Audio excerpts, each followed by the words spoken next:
বার্নাবুতে আজ মুখোমুখি হতে যাচ্ছে রিয়াল মাদ্রিদ এবং ম্যানচেস্টার সিটি।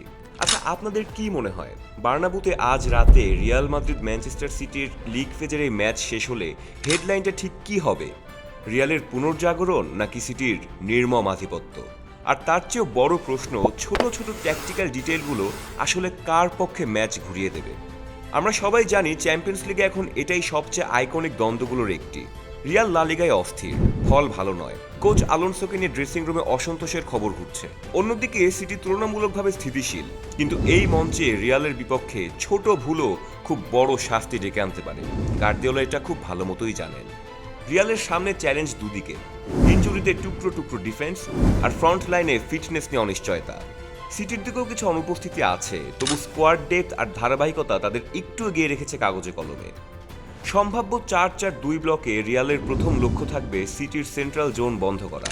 চৌমেনি হোল্ডিং মিড হিসেবে সিটির থ্রু বল আর হালকা 1-2 কাটবেন। বেলিংহাম চেষ্টা করবেন প্রথম প্রেস ভেঙে সামনে বল বহন করতে। ভালভার্দে ডান দিক থেকে ইনওয়ার্ড রান নিয়ে দ্বিতীয় লাইনের সাপোর্ট দেবেন। আর্দাগুলার বাঁ দিক থেকে ক্রিয়েটিভ হাফ স্পেসে খেলবেন। সামনে ভিনি গার্সিয়ার কাজ সিটির হাই লাইন পেছনে ডায়াগোনাল রান, যেন ২-৩ পাসে কাউন্টার থেকে গোলের সুযোগ তৈরি হয়।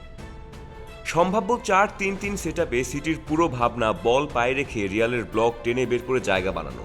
ডিপ মিডফিল্ডার নিচে নেমে সেন্টার ব্যাকদের মাঝে থার্ড ম্যান হয়ে বিল্ড আপ করবে, এতে ফুল ব্যাকরা উঁচুতে উঠে উইড দেবে।